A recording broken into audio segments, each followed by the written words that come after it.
Efésios capítulo 6, nós vamos ler a partir do versículo 13.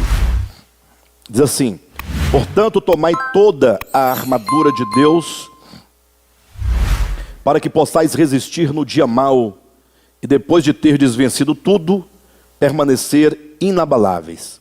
Estai, pois, firmes, cingindo-vos com a verdade, vestindo-vos da couraça da justiça. Calçai os pés com a preparação do evangelho da paz, embraçando sempre o escudo da fé, com o qual podereis apagar todos os dardos inflamados do maligno. Tomai também o capacete da salvação e a espada do Espírito, que é a palavra de Deus. Queridos, nessa porção, os irmãos têm acompanhado, nós temos enfatizado aqui o conselho do apóstolo Paulo, como ele nos orienta que para ficarmos firmes nessa batalha, que já acontece desde os primórdios da história, essa batalha que é uma batalha cósmica, para que possamos ficar firmes nessa batalha que acontece hoje, acontece agora, acontece em todos os momentos que nós estamos vivendo,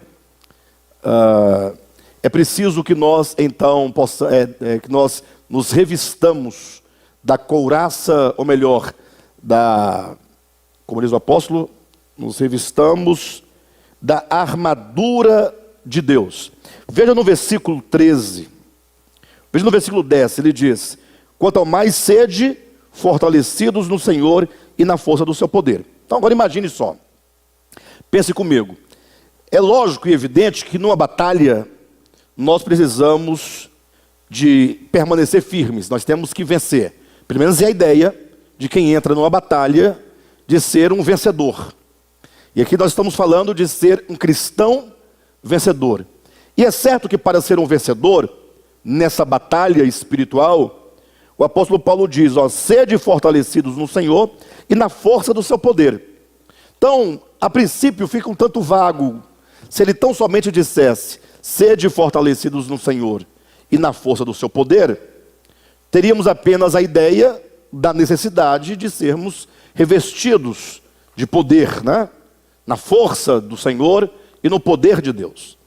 Acontece que Paulo, ele progride para demonstrar como que nós podemos nos fortalecer nessa batalha, de que maneira nós estaremos revestidos do poder de Deus.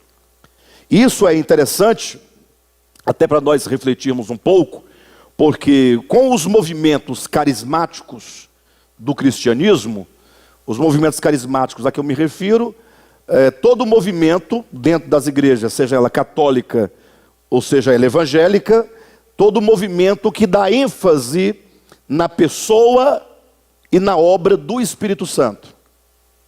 Alguém pode falar assim, mas isso é errado, dar ênfase na obra do Espírito Santo, e na pessoa e na obra do Espírito Santo? Não é questão que é errado, é questão de compreender que quando o Filho de Deus foi enviado à terra, ele veio com a finalidade, com o propósito de glorificar o Pai, de revelar o Pai. Por isso que todo falar de Cristo e toda a sua obra voltava como que num reflexo, né? Como que a luz batesse e voltasse como um reflexo para a pessoa do Pai. Ou seja, todo o falar de Cristo, todo o ministério de Cristo, toda a obra de Cristo era sempre para revelar e glorificar o Pai. Daí nós entendemos que o centro da obra de Jesus não era ele mesmo, mas era o Pai. Ou seja, ele estava ali como um servo para tornar o Pai glorioso, para tornar o Pai conhecido. Então o centro do ministério de Jesus é o Pai, é a revelação do Pai. O próprio Jesus declarou isso várias vezes, ele dizendo, olha, o Pai é maior do que eu. Ele diz, as obras que eu faço não são minhas, mas é o Pai que as faz por meu intermédio. Ele próprio diz, a doutrina que eu ensino não é minha, mas é daquele que me enviou. Então ele está sempre projetando o Pai, porque o Pai é o centro do ministério de Cristo. Agora, quando Cristo ascende aos céus, ou momentos antes de ascender, ele explica dizendo que ele haveria de ser glorificado junto ao Pai, e que então ele enviaria o Espírito Santo. Agora não é o Filho que é enviado, agora é o Espírito Santo que é enviado. Entendam, assim como o Pai enviou Jesus, ou melhor, enviou o Cristo de Deus, encarnado em Jesus, agora também o Cristo de Deus envia, por sua vez, o Espírito Santo. O Espírito Santo é tanto enviado quanto o Filho de Deus.